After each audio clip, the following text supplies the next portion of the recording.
नंबर 58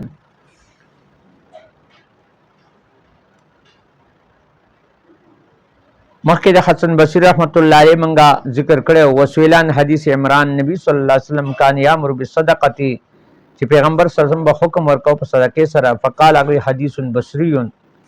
دا بصری حدیث متس رواه الحسن ان حیاج بن مران هو رجل مجهول لیکن هغه سړی مجهول دی حیاج ابرجمی بل روایت کې ان عمران قال سمعت النبي صلی الله علیه وسلم یقول من قرأ القرآن فسأل به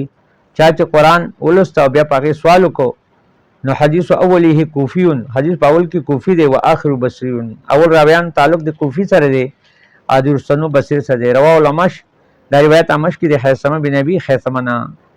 ورواه دغه روایت منصور کړي د حیثمنا هذا اصله بصریون چې دغه اصل بنیاد بصری دی وانما يروي عنه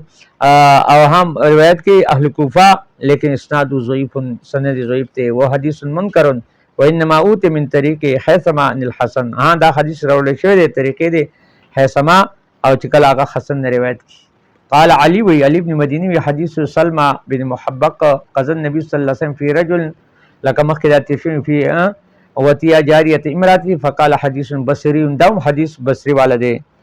دا رواه الحسن عن قبيس بن خريس عن سلم بن محبق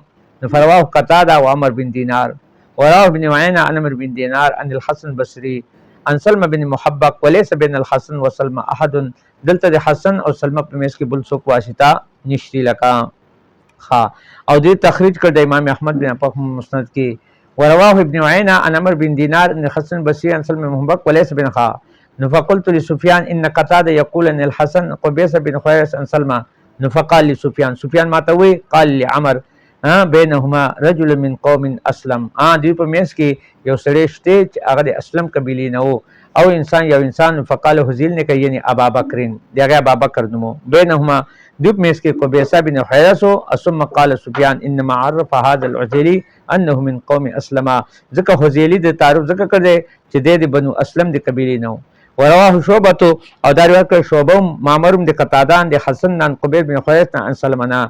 مطلب څه شه دی چې حسن بصری دا دومره روایت کړی دی اوس که دا روایت په دغه طریقه سره راغله نو ته به منی که دغه طریقه سره رانغله دغه ګډوډیشن پکې وو نو بیا به ته نه منی چې بای دلته تا ته علت معلوم شو چې دا روایت د دنه په دې طریقه سره صحیح دی په دې طریقه سره صحیح نه دی په دې طریقې انقطاع شکار دی په دې طریقې سره میس کې واسطه ده یا مجهول سره دی یا پلان کې سره مجهول دی لیکن پلان کې سری هغه دغه کلیو علاقه هغه تشریح کړه نو دا ته علت معلوم شو ورواه دا روایت عبد الملک بن نوفل بن مساحق سمع دلته بیا هم حسن بصری روایت کړي لیکن مرسلا وانما اسند ها مستند ذکر کړي قبيس بن خيسنا او معمر بن راشد قتادان د حسن عن قبيسا چغه بیا قبيسن روایت کړي ورواه عمر بن دينار ان الحسن دا روایت عمر بن دينار حسن فجعل بينه وبين سلمى رجلا نو د په میس کې او سلمہ په میس کې سړی ګرځول لم يدرى من هو معلومی کې نه چا سوکته او بل خبره دا وسویلان حدیث ابن عباس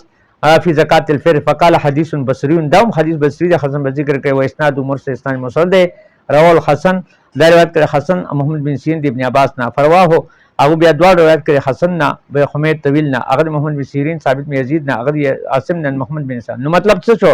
دې روایتونو پته شو د حسن بصری سره تعلق د دې راویان ده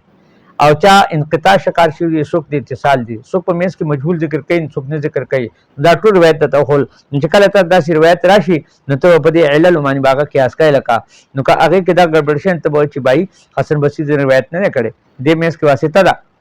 یا واسطه مطلب مجهول سره دی پکې ته دا وای لکه اوس به ان شاء الله محمد بن سیرین چونکه ډېر لوی عالم دی پاغه معنی با آینده سبق کې راځي لکه پاغه به ان شاء الله زباش کوم چې دا مشهور تابعی دی او فقيه دی لکه